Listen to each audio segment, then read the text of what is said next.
लोकसभेतील विरोधी पक्षनेते राहुल गांधी यांनी मतदार याद्यांमध्ये घोळ असल्याच्या केलेल्या आरोपांमुळे मोठं वादळ निर्माण झालंय।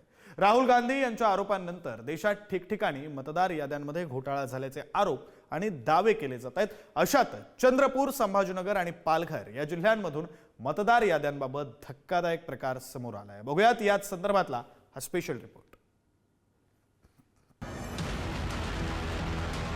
चंद्रपुरातील घुग्गुस गावातील हे घर ऐतिहासिक आहे, कारण 600 फुटांच्या छोट्याशा घरात विविध जाती धर्माच्या 119 मतदारांची नोंद सापडली आहे।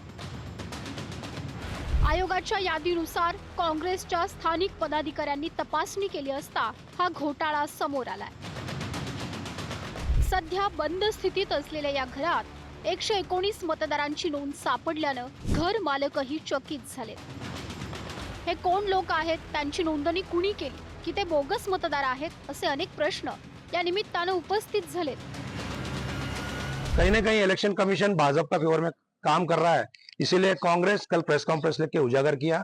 साथ ही साथ गुगुस में और कई जगह ऐसा मतदान मिलने का 100% चांसेस है, जिस मतदान को हेराफेरी करते बढ़ाते जा रहे हैं और भाजपा के फेवर में काम करने के लिए लगाते जा रहे हैं।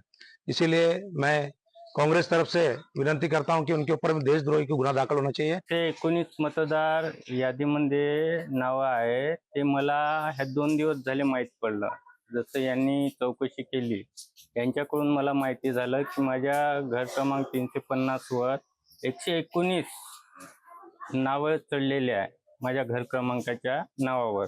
हे मला 2 दिवस झाले कळलेलं आहे। पालघर जिल्ह्यात देखील असाच एक प्रकार समोर आला। नालासोपारा मतदारसंघात सुषमा गुप्ता या महिलेचं तब्बल 6 वेळा मतदार यादीत नाव आहे। दरम्यान संबंधित महिलेनं मतदान एकाच वेळी केल्याचं स्पष्टीकरण पालघर जिल्हा प्रशासनानं दिलंय। त्यांनी ते नाव नोंदवलं, पण मतदान कार्ड लगेच मिळत नाही हे त्यांच्या लक्षात नाही आलं। त्यामुळे गैरसमजून त्यांनी परत जो आपला फॉर्म जो आहे तो पुन्हा भरला। अशा पद्धतीने त्यांचं नाव जे आहे ते 6 वेळा नोंदवलं गेलेलं आहे। आता ही बाब निदर्शनास आल्यानंतर त्यांच्या ह्याची पडताळणी केलेली आहे आणि विहित पद्धतीने फॉर्म 7 जो असतो नाव वगळण्याचा, तो त्यांच्याकडून भरून घेतलेला आहे आणि त्याच्यानुसार पुढची कारवाई आम्ही करत आहोत।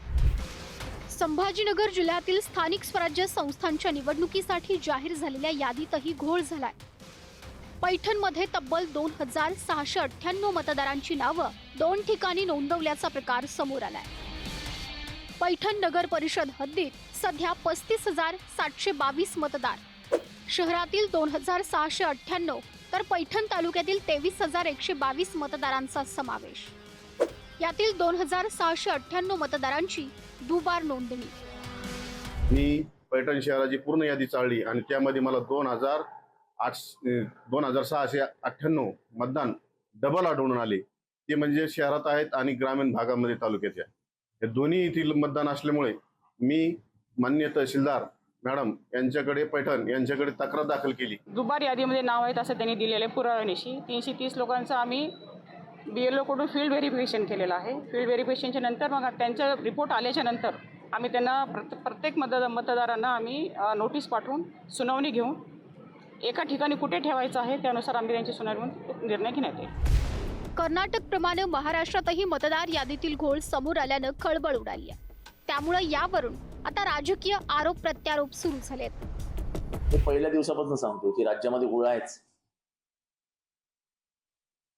राज्यामध्येच जास्त घोळ आहे। आणि आता म्हणजे जे संगमनेरचे पराभूत आमदार जे कधीच पराभूत झाले नसते, हा घोटाळा नसतात, काय काय येतं समोर। आज मी बघितलं समस्तीपूर बिहारमध्ये एका घरामध्ये 147 मतं, आणि ज्या जाती एकमेकांच्या जवळही जात नाही त्या जाती एका घरात। म्हणजे जे भारतात कोणालाही जमलं नाही ते इलेक्शन कमिशनला जमतंय। जातीय सलोखा, धार्मिक एकता। मतदार याद्यांमध्ये दोष आहे तर त्याचं जे पुनर्निरीक्षण आहे त्याला विरोध का करतात? गेल्या 25 वर्षामध्ये कॉम्प्रिहेन्सिव्ह रिव्हिजन न झाल्यामुळे मतदार याद्यांमध्ये दोष निर्माण झालेले आहेत, हे आपल्याला सगळ्यांना माहिती आहे। मी स्वतः 2012 साली अशा प्रकारचे जे काही दोष आहेत त्याच्या विरुद्ध कोर्टामध्ये गेलेलो आहे। हायकोर्टात माझी पिटिशन आजही पेंडिंग आहे त्या संदर्भातली। मात्र याच्यावरचा उपाय मी त्यावेळेस मागणी हीच केली होती की कॉम्प्रिहेन्सिव्ह रिव्हिजन करा। आता निवडणूक आयोगाने कॉम्प्रिहेन्सिव्ह रिव्हिजन सुरू केलेलं आहे तर त्यालाही हे विरोध करतात। राहुल गांधींनी कर्नाटकातील निवडणूक मतदान याद्यांमधील घोळ समोर आणला. काही जिवंत नागरिकांना मतदार यादीत मृत घोषित केलं असल्याचा दावा देखील राहुल गांधींनी केला होता. आता याच यादीतील बिहारमधील काही नागरिकांना ते भेटले. आयुष्यात कधी मृत व्यक्तींसोबत चहा पिण्याची संधी मिळेल असं वाटलं नव्हतं, असा टोलाही राहुल गांधींनी लगावला. यावर बोललेलो आहे की राहुल गांधीजींनी मला वाटतं विरोधी पक्षातील आणि देशातील प्रत्येक नागरिकाचे डोळे उघडलेले आहेत. आपणच कुठेतरी ही जबाबदारी घेतली पाहिजे.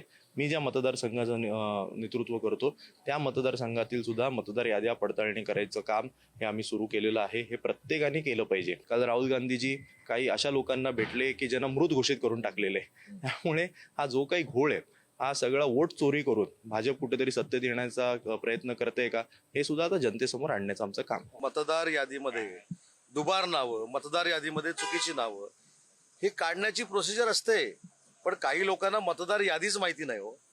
जे कधी स्वतः ग्रामपंचायतीच्या निवडणुकीला सामोरं गेले नाही त्यांना मतदार यादी काय कळणार आहे. मतदार यादीमध्ये जर दुबार नावं असतील, जर मृत नावं असतील, जर अजून काही नावं असतील तर ती तक्रार करून काढण्याचे अधिकार हे निवडणूक आयोगाने सर्वसामान्य मतदाराला दिलेले आहेत. लोकसभेसह विधानसभा निवडणुकीत मतचोरी झाल्याचा आरोप राहुल गांधी करतात. त्या पार्श्वभूमीवर इंडिया आघाडीच्या खासदारांनी निवडणूक आयोगावर मोर्चाही काढला होता. आता या मतदार यादीतील घोळाच्या व्याप्ती वाढत चालल्यात. त्यामुळे निवडणूक आयोग डिजिटल मतदार याद्या देणार का हा प्रश्न उपस्थित होतोय. ब्युरो रिपोर्ट, पुढारी न्यूज.